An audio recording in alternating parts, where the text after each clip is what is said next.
Hello friends, कैसे हैं आप लोग। स्वागत है आपका संगीता एजुकेशन एकेडमी में।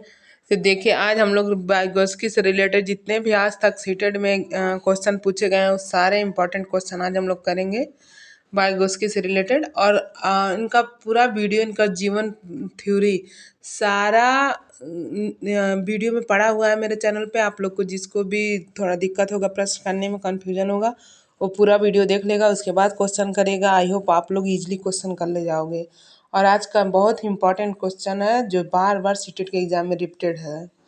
तो चलिए शुरू करते हैं। बायोगोस्की के अनुसार बच्चों के संकलात्मक योग्यता के विकास में महत्वपूर्ण भूमिका निभाता है।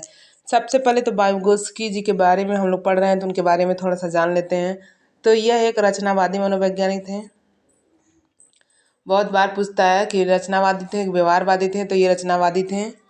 और इन्होंने कहा था, रचनावादी जितने लोग हैं सब लोग कहे हैं बस इतना कि बच्चे अपने ज्ञान का निर्माण खुद करते हैं, लेकिन उनको क्या चाहिए, एक सहारा चाहिए, एक पाड़ चाहिए, एक स्कैफोल्डिंग चाहिए। बायोगोस्की जी ने स्कैफोल्डिंग को बहुत ही महत्व दिया है, सहारा को बहुत ही महत्व दिया है। वो कहते हैं कि बच्चे अपने ज्ञान का निर्माण स्वयं कर लेते हैं, लेकिन उनको एक सहारा चाहिए, एक ढांचा चाहिए जिसकी मदद से वो आगे बढ़ सके, चीज़ों को समझ सके, चीज़ों को सीख सके। और लेव वाइगोस्की साहब ने 3 चीज़ों को बहुत ही महत्व दिया, सामाजिक, सांस्कृतिक और भाषा। इन 3 चीज़ों को वाइगोस्की साहब ने बहुत ही महत्व दिया है। जहाँ देखिए वाइगोस्की साहब अगर सामाजिक सांस्कृतिक दिया है तो आप लोग आंख मूंद के लगा दीजिए, बिल्कुल आंसर सही हो जाएगा। तो चलिए देख लेते हैं क्वेश्चन क्या कह रहा है। वाइगोस्की के अनुसार बच्चों के संकल्पनात्मक योग्यता के विकास में महत्वपूर्ण भूमिका निभाता है। क्या निभाता है? मूर्त पुरस्कार जी नहीं, मूर्त पुरस्कार तो व्यवहारवादी कहते थे और रचनावादी नहीं कह रहे हैं। मूर्त पुरस्कार, दंड, ये सब व्यवहारवादी कहते थे। बच्चों को पुरस्कार और दंड बार बार नहीं देना है। फिर देखिए क्या है, सहकर्मी सहयोग। जी बिल्कुल यही सही होगा, सहकर्मी सहयोग। क्योंकि वाइगोस्की साहब ने कहा है समाज से इंटरेक्ट करके बच्चा सीखता है। सहकर्मी मतलब अपने साथ में अपने साथ में पढ़ने वाले बच्चे, सहकर्मियों के सहयोग से बच्चे एक दूसरे के माध्यम से सीखते हैं। अगर किसी बच्चे को ये कोई चीज़ समझ में नहीं आया, वो पूछे तुझे आया, तो बोलेगा हाँ मुझे आया, ऐसे नहीं ऐसे नहीं ऐसे करो तो हो जाएगा। तो बच्चे एक दूसरे से क्या कर रहे हैं, इंटरेक्ट करके सीख रहे हैं। तो इसका आंसर सही होगा ख, सहकर्मी सहयोग। फिर नेक्स्ट क्वेश्चन है, वाइगोस्की के अनुसार निकटस्थ विकास क्षेत्र सिद्धांत में शब्दावली निकटस्थ दर्शाती है कि दी गई सहायता शिक्षार्थी के वर्तमान दक्षता की तुलना में क्या है। कुछ नीचे है, कुछ ऊपर है, उचित स्तर पर है या फिर बहुत ऊपर है। तो बताइए कैसे है ये।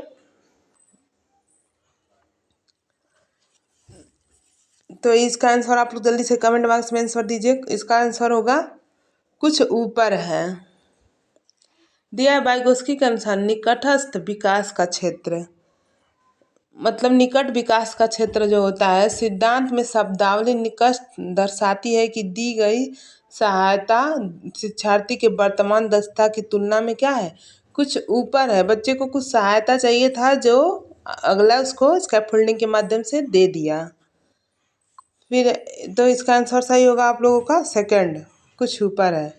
नेक्स्ट क्वेश्चन है, विद्यार्थी में संज्ञानात्मक विकास के समुन्नत करने के लिए वाइगोस्की ने किस अनुशंसा की है, किसके अनुशंसा की है। मतलब विद्यार्थियों में संज्ञानात्मक विकास, संज्ञानात्मक विकास के को समुन्नत करने के लिए वाइगोस्की ने किसकी अनुशंसा की है। तो आप लोग बताइए किसका अनुशंसा किया है। व्याख्यात्मक शिक्षण का जी नहीं, बच्चों को व्याख्यात्मक शिक्षण नहीं देना है, लेक्चर नहीं देना है। फिर उद्दीपन प्रक्रिया अनुकूलन, जी नहीं, ये भी वाइगोस्की साहब ने ये नहीं कहा है। उद्दीपन के बारे में वाइगोस्की साहब ने नहीं कहा है, स्किनर साहब ने कहा है। निष्क्रिय अनुकरण, जी नहीं।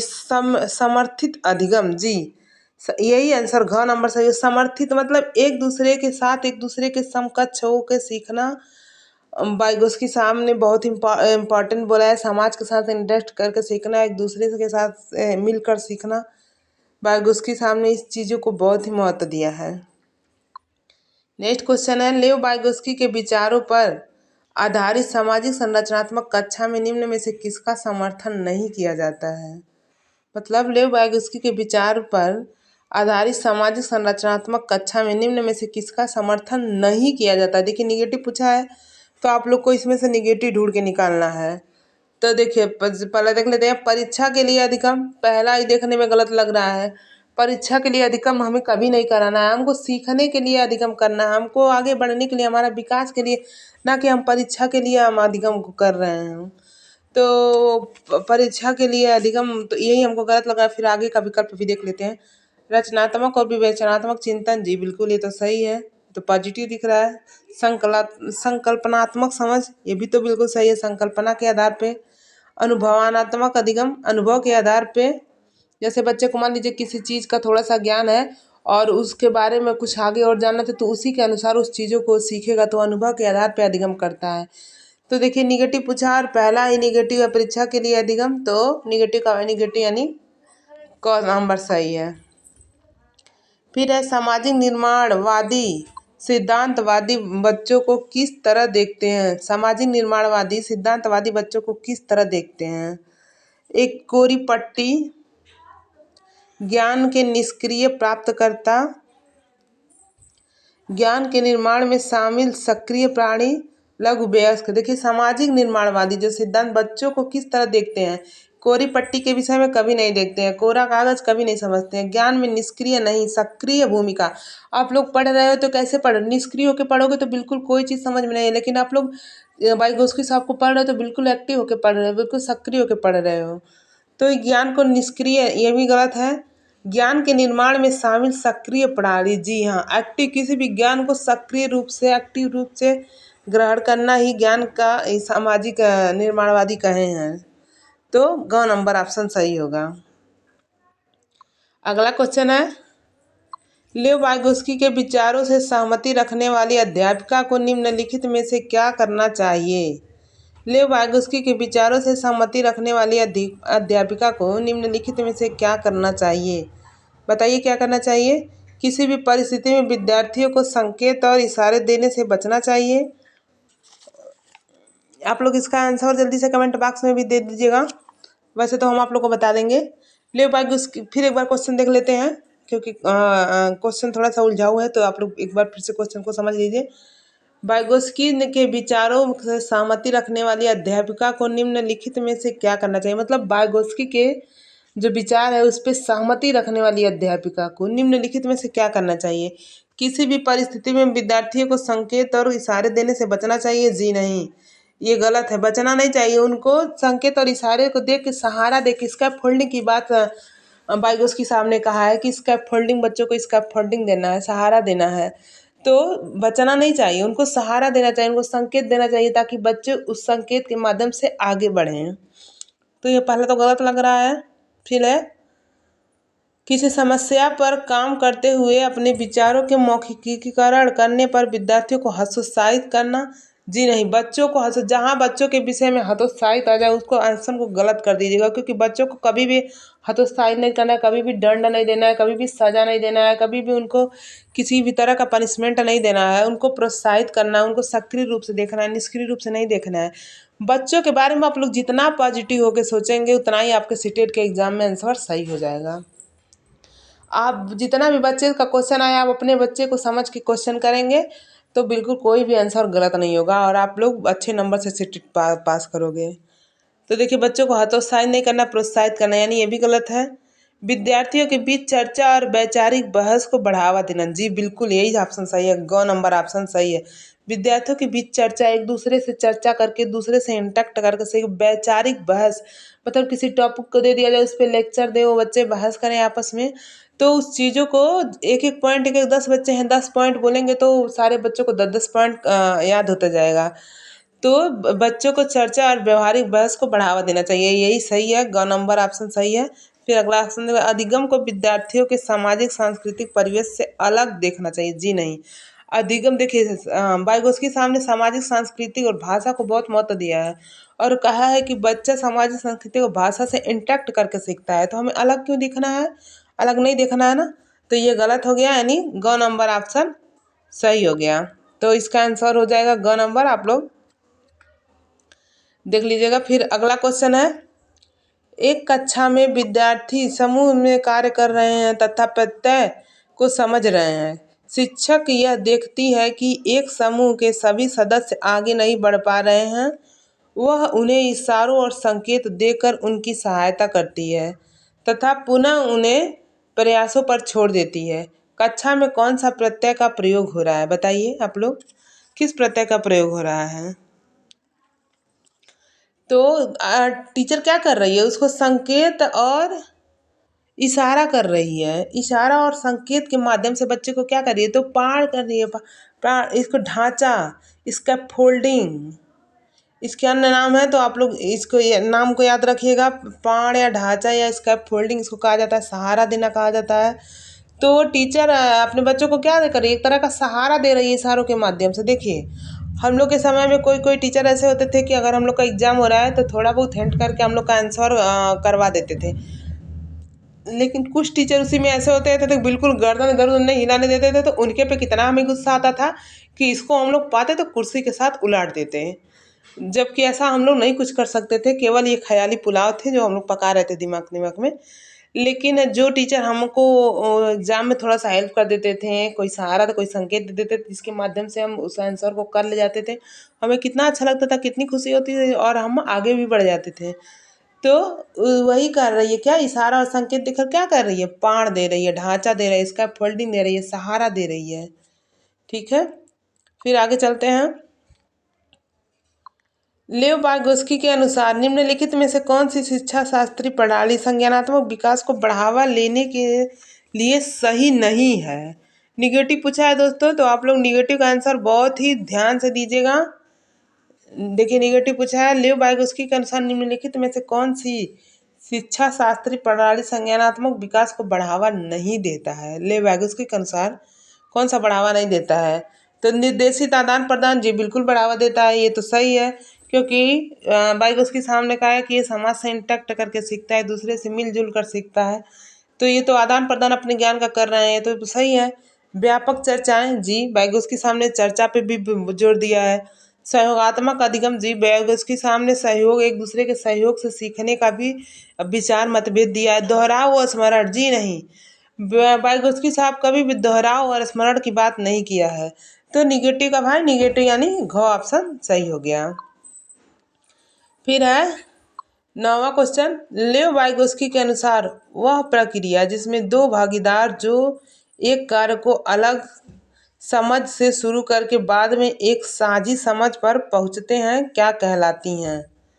मतलब बताइए क्या कहलाती है? लेव वाइगोस्की के अनुसार वह प्रक्रिया, इनके लेव वाइगोस्की के अनुसार पूछा है, वह प्रक्रिया जिसमें दो भागीदार एक कार्य को अलग अलग समझ से शुरू करके बाद में एक दूसरे के समझ को पहुंचाते हैं क्या कहलाते हैं? मतलब क्वेश्चन कहने का मतलब ये है, जैसे दो व्यक्ति हैं तो ये किसी एक कार्य को अलग अलग रूप से करना पसंद कर रहे हैं, जबकि दोनों अपने अपने अनुसार करने के बाद एक दूसरे को समझ तक, ये इसके समझ तक पहुंचाता है कार को और ये इसके समझ तक कार को पहुंचाता है, तो वो क्या कहलाता है? तो बताइए क्या कहलाता है? वो कहलाता है अंतःविषयकता। एक दूसरे से अंतः क्रिया करके एक अपने समझ को एक दूसरे के तक पहुंचा रहे हैं। ठीक है, फिर अगला क्वेश्चन है क्वेश्चन नंबर 10। लेव वाइगोस्की के सिद्धांत के अनुसार बच्चों व वयस्कों के द्वारा ज्ञान का सह निर्माण समीपस्थ विकास के क्षेत्र के डैश किया जाता है। क्या किया जाता है? बाहर किया जाता है, अंदर किया जाता है, नीचे किया जाता है या फिर आगे किया जाता है? तो इसको क्या कहें? अंदर किया जाता है। ठीक है, फिर नेक्स्ट क्वेश्चन है, वाइगोस्की के अनुसार निम्नलिखित में से कौन सा सांस्कृतिक उपकरण के उदाहरण है जो हमारे कामकाज में सहायता और निर्माण करते हैं? देखिए दोस्तों, इस तरह का क्वेश्चन जब ऑफलाइन एग्जाम होता था सीटेट का तो नहीं पूछता था, लेकिन जब ऑनलाइन एग्जाम हुआ, शिफ्ट वाइज होने लगा, कई शिफ्ट में पेपर कराने लगे तो क्वेश्चन कम पड़ने लगे इन लोगों को, तो ये उठा उठा के अलग अलग तरह के क्वेश्चन पूछ दिए थे जो ऑनलाइन एग्जाम हुआ था। तो इसमें पूछा हुआ एक क्वेश्चन है, वाइगोस्की के अनुसार निम्नलिखित में से कौन सा सांस्कृतिक उपकरण उदाहरण है जो हमारे कामकाज में सहायता और परिवर्तन करते हैं? तो क्या है बताइए? मानचित्र है, भाषा है, कैलकुलेटर है या फिर स्कीमा है? तो देखिए सबसे पहले वाइगोत्स्की साहब ने स्कीमा की बात बिल्कुल नहीं की है, तो ये तो नहीं होगा भाई साहब। और मानचित्र जी बिल्कुल सांस्कृतिक उपकरण है, भाषा भी सांस्कृतिक उपकरण, कैलकुलेटर भी, कैलकुलेटर के माध्यम से किसी भी चीज़ को कितने आसानी से सीख लेते हैं। तो तीसरा नंबर ऑप्शन सही होगा, क ख ग तीनों सही है। ठीक है, नेक्स्ट क्वेश्चन है असर्शन और रीजनिंग वाला, जो इस समय के सीटेट के एग्जाम में बहुत ज़्यादा असर्शन और रीजन का क्वेश्चन पूछ रहा है। तो इस क्वेश्चन को आप लोग अच्छे से समझ लेंगे तो गलत नहीं करेंगे, क्योंकि ये बहुत इजी है, बस केवल समझने पर ही आप लोग को जोर देना है। जैसे आप लोग जिस चीज़ों को रटना नहीं है, केवल समझ लेंगे आप लोग तो अच्छे से आप लोग को याद हो जाएगा।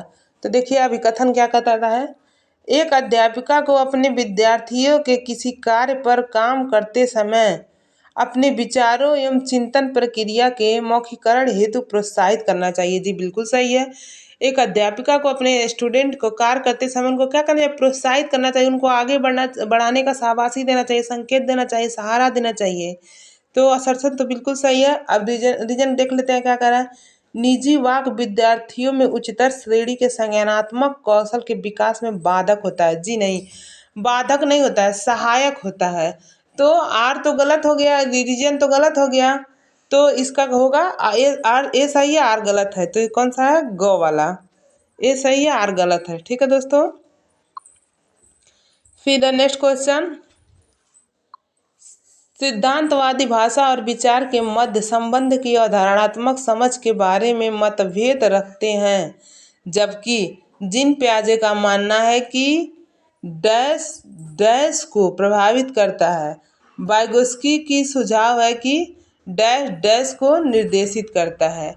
देखिए दोनों जिन प्याजे जी और वाइगोस्की जी दोनों ही रचनावादी थे, लेकिन इन दोनों में कुछ मतभेद भी था। लेकिन जबकि वाइगोस्की साहब जिन प्याजे से बहुत ज़्यादा प्रभावित भी थे, वाइगोस्की जिन प्याजे भाई बहुत बड़ा रचनावादी थे, तो वाइगोस्की साहब जिन प्याजे से प्रभावित थे, लेकिन इन दोनों के बीच कुछ मतभेद था। जिन प्याजे कहते थे कि पहले विकास होता है फिर अधिगम होता है, और वाइगोस्की साहब कहते हैं कि पहले अधिगम होता है फिर विकास होता है। तो इस दोनों के बीच मतभेद था, और लेकिन वाइगोस्की साहब जिन प्याजे से बहुत प्रभावित थे और ये दोनों ही रचनावादी थे। तो इन दोनों को क्या कह रहे हैं, क्वेश्चन के हिसाब से क्या कह रहा है, कह रहा है सिद्धांतवादी भाषा और विचार के मध्य संबंध की अवधारणात्मक समझ के बारे में मतभेद है रखते हैं, जबकि जिन प्याजे का मानना है कि डैश मतलब संज्ञान, जिन प्याजे जी संज्ञान पे जोड़ दिया है, संज्ञान और भाषा को प्रभावित करता है। वाइगोस्की के सुझाव है कि भाषा और विचार को निर्देशित करता है। ठीक है, तो ऑप्शन नंबर क सही होगा। आप लोग अच्छे से इस क्वेश्चन को समझ लीजिएगा, बहुत ही इंपॉर्टेंट क्वेश्चन है। फिर चलते हैं, नेक्स्ट क्वेश्चन है, एक अध्यापक का मत है कि भाषा अधिगम के लिए सामाजिक अंतःक्रियाएं एक महत्वपूर्ण उद्दीपन है। अपने इस मत के अनुसार एक अध्यापक जोड़ों और समूह में गतिविधियों का आयोजन करती है, उसका यह विचार किससे मिलता है, बताइए किससे मिलता है भाई। तो वाइगोस्की साहब की बात हो रही है, और एक दूसरे से बच्चे इंटरेक्ट करके सीख रहे हैं, जोड़ों में सीख रहे हैं, समूह में सीख रहे हैं, तो ले वाइगोस्की के अनुसार। ठीक है, नेक्स्ट क्वेश्चन है, किसके सिद्धांतों के अनुसार बच्चे अपने से ज़्यादा ज्ञान वाले समकक्षी और वयस्कों से अंतःक्रिया करके सीखते हैं। तो ये कथन भी ये लियो वाइगोस्की साहब ने कही थी। तो ख नंबर ऑप्शन सही होगा। देखिए जहाँ भी बच्चे एक दूसरे से इंटरेक्ट करके सीखते हैं, समाज से इंटरेक्ट करके सीखते हैं, सहारा के माध्यम से सीखते हैं, इसका फोल्डिंग के माध्यम से सीखते हैं, तो आँख मूंद के आंसर आप लोग वाइगोस्की साहब को लगा दीजिएगा। बिल्कुल आंसर आप लोग का सही हो जाएगा, कोई भी कंफ्यूजन नहीं रह जाएगा। और आज का 15 क्वेश्चन ये आप लोग के सीटेट के एग्जाम में देख लीजिएगा, इससे बाहर कोई भी क्वेश्चन नहीं पूछेगा। इतना ही में से वाइगोस्की से जितना क्वेश्चन पूछना रहेगा इसी 15 क्वेश्चन में से पूछेगा। तो आप लोग अच्छे से इस टॉपिक को तैयार कर लीजिएगा, और मेरे चैनल पे फुल वीडियो जिन प्याजे का, वाइगोस्की साहब का पूरा वीडियो पड़ा हुआ है। आप जिसको भी क्वेश्चन करने में दिक्कत हुई हो पूरा वीडियो जाके देख लेगा, फिर से दोबारा क्वेश्चन को करेगा, बहुत अच्छे से क्वेश्चन कर ले जाएगा, और सीटेट के एग्ज़ाम में बहुत अच्छे से नंबर भी गेन करेगा। तो वीडियो अच्छा लगे तो लाइक कर दीजिएगा दोस्तों। बहुत मेहनत से वीडियो बनाते हैं तो चैनल को सब्सक्राइब जरूर कर लीजिएगा और अपने दोस्तों के पास शेयर करना ना भूलिएगा। Thank you.